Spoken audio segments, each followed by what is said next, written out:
Hi hello friends, ಎಲ್ಲರಿಗೂ ನಮಸ್ಕಾರ. ಋತ್ವಿ ಚಾನಲ್ಗೆ ಸ್ವಾಗತ. ಇವತ್ತು ನಾನು ನಿಮ್ಮೊಂದಿಗೆ ವಾಂಗಿಬಾತ್ ರೆಸಿಪಿನ ಮಾಡಿ ತೋರಿಸ್ತಾ ಇದ್ದೀನಿ. ಸ್ಕಿಪ್ ಮಾಡಿದೆ ವಿಡಿಯೋನ ಪೂರ್ತಿಯಾಗಿ ನೋಡಿ.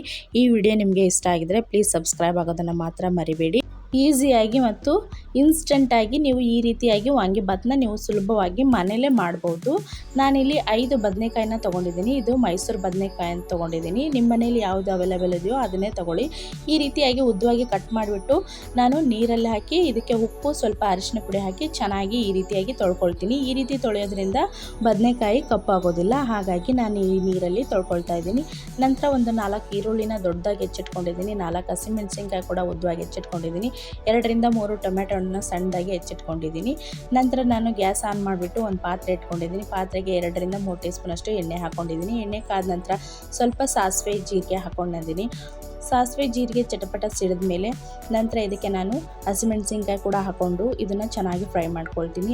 ನಂತರ ಇದಕ್ಕೆ ಉದ್ದವಾಗಿ ಹೆಚ್ಚಿಟ್ಟಿರುವಂತಹ ಈರುಳ್ಳಿ ಕೂಡ ಹಾಕ್ಕೊಂಡು ಚೆನ್ನಾಗಿ ಫ್ರೈ ಮಾಡ್ಕೊಳ್ತೀನಿ. ನಂತರ ಈರುಳ್ಳಿ ಹಾಕಿದ ನಂತರ 2 ಎಸಳಾಗುವಷ್ಟು ಕರಿಬೇವಿನ ಸೊಪ್ಪನ್ನು ಹಾಕಿ ಚೆನ್ನಾಗಿ ಮಿಕ್ಸ್ ಮಾಡ್ಕೊಳ್ತೀನಿ. ಇದು ಒಂದು 5 ರಿಂದ 10 ನಿಮಿಷ ಚೆನ್ನಾಗಿ ಫ್ರೈ ಆಗಬೇಕು. ಅಲ್ಲಿವರೆಗೂ ನಾವು ಚೆನ್ನಾಗಿ ಫ್ರೈ ಮಾಡ್ಕೊಳ್ಬೇಕಾಗುತ್ತೆ.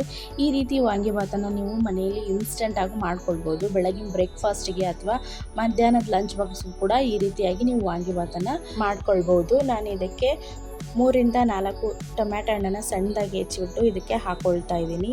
ಈ ರೀತಿಯಾಗಿ ಟೊಮೆಟೊ ಹಾಕಿದ ನಂತರ ಚೆನ್ನಾಗಿ ಫ್ರೈ ಮಾಡ್ಕೊಳ್ಬೇಕಾಗುತ್ತೆ. ಇದು ಸ್ವಲ್ಪ ಮೆತ್ತಗಾಗೋವರೆಗೂ ನಾವು ಈ ರೀತಿಯಾಗಿ ಚೆನ್ನಾಗಿ ಮಿಕ್ಸ್ ಮಾಡ್ಕೊಳ್ಬೇಕು. ನಾವು ಕಡಿಮೆ ಉರಿಲೇ ಈ ರೀತಿಯಾಗಿ ಒಂದು 5 ರಿಂದ 10 ನಿಮಿಷ ಚೆನ್ನಾಗಿ ಬೇಯಿಸ್ಕೊಂಡ ನಂತರ ಇದಕ್ಕೆ ನಾನು ಉದ್ದವಾಗಿ ಹೆಚ್ಚಿರುವಂತಹ ಬದನೆಕಾಯನ್ನು ನಾನು ಹಾಕ್ಕೊಳ್ತಾ ಇದ್ದೀನಿ. ಈ ರೀತಿ ಬದನೆಕಾಯಿ ಕೂಡ ಹಾಕಿ ಚೆನ್ನಾಗಿ ಇದನ್ನು ಕೂಡ ಮಿಕ್ಸ್ ಮಾಡ್ಕೊಳ್ಬೇಕಾಗುತ್ತೆ. ಬದನೆಕಾಯಿ ಬೇಗ ಬೇಯೋದ್ರಿಂದ ನಾವು ಕೊನೆಯದಾಗಿ ಒಗ್ಗರಣೆಗೆ ಬದನೆಕಾಯಿನ ಹಾಕ್ಕೊಂಡು ಚೆನ್ನಾಗಿ ಮಿಕ್ಸ್ ಮಾಡ್ಕೊಳ್ಬೇಕಾಗುತ್ತೆ. ನಾನು ಇವಾಗ ಮಸಾಲೆನ ಹಾಕ್ಕೊಳ್ತಾ ಇದ್ದೀನಿ. ಇದಕ್ಕೆ 2 ಟೀ ಸ್ಪೂನ್ ಆಗುವಷ್ಟು ಅಚ್ಚ ಖಾರದ ಪುಡಿನ ಹಾಕ್ಕೊಳ್ತಾ ಇದ್ದೀನಿ. 1 ದೊಡ್ಡ ಸ್ಪೂನ್ ಆಗುವಷ್ಟು ವಾಂಗಿಬಾತ್ ಪೌಡ್ರನ್ನು ಹಾಕ್ಕೊಳ್ತಾ ಇದ್ದೀನಿ. ನೀವು ಯಾವುದೇ ಬ್ರ್ಯಾಂಡ್ದು ಪೌಡ್ರ್ ಇದ್ರೂ ಹಾಕ್ಕೊಳ್ಬೋದು. ವಾಂಗಿಬಾತ್ ಪೌಡ್ರು ಒಂದು ಅರ್ಧ ಸ್ಪೂನಷ್ಟು ಧನಿಯಾ ಪುಡಿನ ಹಾಕ್ಕೊಳ್ತಾ ಇದ್ದೀನಿ. 1 ಟೀ ಸ್ಪೂನ್ ಆಗುವಷ್ಟು ಗರಂ ಮಸಾಲ ಕೂಡ ಹಾಕ್ಕೊಳ್ತಾ ಇದ್ದೀನಿ.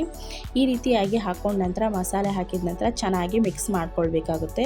ಈ ರೀತಿಯಾಗಿ ಚೆನ್ನಾಗಿ ಮಿಕ್ಸ್ ಮಾಡ್ಕೊಳ್ಬೇಕು. ನಿಮಗೆ ಖಾರ ಬೇಕಪ್ಪ ಅಂದರೆ ಇನ್ನೂ ಸ್ವಲ್ಪ ಖಾರದ ಪುಡಿ ಹಾಕ್ಕೊಳ್ಬೋದು.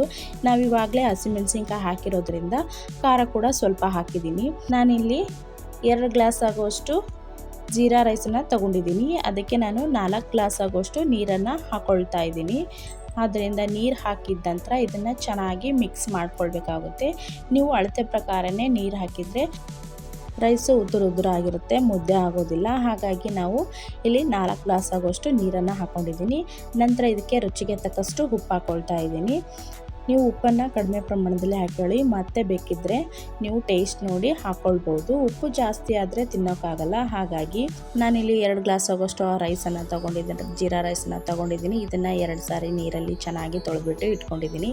ನಂತರ ಇವಾಗ ಇಲ್ಲಿ ಕುದಿ ಹಿಡಿತಾ ಇದೆ. ಇದು ಕೂಡ ಚೆನ್ನಾಗಿ ಕುದಿಬೇಕು. ಅಲ್ಲಿವರೆಗೂ ನಾವು ಅಕ್ಕಿನ ಹಾಕಬಾರ್ದು. ಈ ರೀತಿಯಾಗಿ ಚೆನ್ನಾಗಿ ಕುದಿಯುವಾಗ ನಾವು ಅಕ್ಕಿನ ಸೇರಿಸ್ಕೊಳ್ಬೇಕಾಗುತ್ತೆ. ಇವಾಗ ಸ್ವಲ್ಪ ಟೇಸ್ಟ್ ನೋಡಿ. ಇದು ಉಪ್ಪು ಅಥವಾ ಖಾರ ಕಡಿಮೆ ಇತ್ತಪ್ಪ ಅಂದರೆ ನೀವು ಇವಾಗ ಸೇರಿಸ್ಕೊಳ್ಬೋದು. ಹಾಗಾಗಿ ನಾನಿಲ್ಲಿ ಕರೆಕ್ಟ್ ಆಗಿರೋದ್ರಿಂದ ಇದಕ್ಕೆ ನಾನು ಇವಾಗ ಅಕ್ಕಿನ ಹಾಕ್ಕೊಳ್ತಾ ಇದ್ದೀನಿ. ಕುದೀತಿರುವಂತಹ ನೀರಿಗೆ ಅಕ್ಕಿ ಹಾಕಿ ಇದನ್ನು ಚೆನ್ನಾಗಿ ಈ ರೀತಿಯಾಗಿ ಮಿಕ್ಸ್ ಮಾಡ್ಕೊಳ್ಬೇಕಾಗುತ್ತೆ. ಈ ರೀತಿ ಕುದೀತಿರುವಂತಹ ನೀರಿಗೆ ಹಾಕಿದರೆ ಮುದ್ದೆ ಆಗೋದಿಲ್ಲ ರೈಸು, ಹಾಗಾಗಿ ಮತ್ತು ಟೇಸ್ಟ್ ಕೂಡ ತುಂಬಾ ಚೆನ್ನಾಗಿ ಬರುತ್ತೆ. ನಾನಿಲ್ಲಿ 1 ಟೀ ಸ್ಪೂನ್ ಆಗುವಷ್ಟು ಶುಂಠಿ ಬೆಳ್ಳುಳ್ಳಿ ಪೇಸ್ಟನ್ನು ಕೊನೆಯದಾಗಿ ಹಾಕ್ತಾ ಇದ್ದೀನಿ. ನೀವು ಒಗ್ಗರಣೆಯಲ್ಲಿ ಕೂಡ ಹಾಕ್ಕೊಳ್ಬೋದು ಶುಂಠಿ ಬೆಳ್ಳುಳ್ಳಿ ಪೇಸ್ಟನ್ನು. ನಾನು ಇವಾಗ ಹಾಕ್ತಾ ಇದ್ದೀನಿ. ಇವಾಗ ಚೆನ್ನಾಗಿ ಮಿಕ್ಸ್ ಮಾಡಿಕೊಂಡು ನಂತರ ಟೇಸ್ಟ್ ನೋಡಬೇಕು. ನಂತರ ಇದಕ್ಕೆ ಕೊನೆಯದಾಗಿ ನಾನಿಲ್ಲಿ ಕೊತ್ತಂಬರಿ ಸೊಪ್ಪನ್ನು ಹಾಕ್ಕೊಳ್ತಾ ಇದ್ದೀನಿ. ಕೊತ್ತಂಬರಿ ಸೊಪ್ಪು ಹಾಕಿದ ನಂತರ ಚೆನ್ನಾಗಿ ಮಿಕ್ಸ್ ಮಾಡ್ಕೊಳ್ಬೇಕಾಗುತ್ತೆ. ಈ ರೀತಿಯಾಗಿ ಚೆನ್ನಾಗಿ ಮಿಕ್ಸ್ ಮಾಡಿದ ನಂತರ ಒಂದು ತಟ್ಟೆ ಮುಚ್ಚಿ ಇದನ್ನು ನಾವು 5 ರಿಂದ 10 ನಿಮಿಷ ಕಡಿಮೆ ಉರಿಯಲ್ಲಿ ನಾವು ಬೇಯಿಸ್ಕೊಳ್ಬೇಕಾಗುತ್ತೆ. ಇವಾಗ ವಾಂಗಿಬಾತ್ ರೆಡಿ ಆಗ್ತಾ ಇದೆ. ಇದು ಸ್ವಲ್ಪ ಅಳ್ಳಬೇಕಾಗುತ್ತೆ. ಅನ್ನ ಅಳ್ಳಕ್ಕೆ ಬಿಟ್ಟರೆ ಇವಾಗ ವಾಂಗಿಬಾತ್ ರೆಡಿ ಆಗುತ್ತೆ. ಇನ್ನು ಯಾರು ನಮ್ಮ ಚಾನಲನ್ನು ಸಬ್ಸ್ಕ್ರೈಬ್ ಮಾಡ್ಕೊಂಡಿಲ್ವೋ ಪ್ಲೀಸ್ ಸಬ್ಸ್ಕ್ರೈಬ್ ಮಾಡ್ಕೊಳ್ಳಿ. ಪಕ್ಕದಲ್ಲಿರುವಂಥ ಬೆಲ್ ಐಕಾನ್ಗೆ ಕ್ಲಿಕ್ ಮಾಡಿ, ಲೈಕ್ ಮಾಡಿ, ಶೇರ್ ಮಾಡಿ, ಕಮೆಂಟ್ ಮಾಡಿ, ಹೀಗೆ ಸಪೋರ್ಟ್ ಮಾಡ್ತಾಯಿರಿ. ನೋಡಿ ಎಷ್ಟು ಉದುರಾಗಿ ವಾಂಗಿಬಾತ್ ರೆಡಿಯಾಗಿದೆ. ತುಂಬಾ ಚೆನ್ನಾಗಿದೆ. ಟೇಸ್ಟ್ ಅಂತೂ ತುಂಬಾ ಚೆನ್ನಾಗಿದೆ. ನೀವು ಕೂಡ ಮನೇಲಿ ಟ್ರೈ ಮಾಡಿ, ತುಂಬಾ ರುಚಿಯಾಗಿರುತ್ತೆ. ನಾನಿವಾಗ ಗ್ಯಾಸನ್ನು ಆಫ್ ಮಾಡ್ಕೊಳ್ತಾ ಇದ್ದೀನಿ. ಇವಾಗ ವಾಂಗಿಬಾತ್ ರೆಡಿಯಾಗಿದೆ. ಈ ರೀತಿ ನೀವು ವಾಂಗಿಬಾತ್ ಮಾಡಿ ಮಕ್ಕಳಿಗೆ ಲಂಚ್ ಬಾಕ್ಸ್ಗೆ ಮತ್ತು ರಾತ್ರಿ ಟೈಮಿಗೂ ನೀವು ಊಟಕ್ಕೆ ಮಾಡ್ಬೋದು. ಬೆಳಗಿನ ಬ್ರೇಕ್ಫಾಸ್ಟ್ಗಂತೂ ತುಂಬಾ ರುಚಿಯಾಗಿರುತ್ತೆ. ಬಿಸಿ ಬಿಸಿಯಾದಂತಹ ವಾಂಗಿಬಾತ್ ರೆಡಿಯಾಗಿದೆ. ಈ ವಿಡಿಯೋ ನಿಮಗೆ ಇಷ್ಟ ಆಗಿದ್ರೆ ಪ್ಲೀಸ್ ಒಂದು ಲೈಕ್ ಮಾಡಿ, ಹೀಗೆ ಸಪೋರ್ಟ್ ಮಾಡ್ತಾ ಇರಿ. Thank you for watching the video.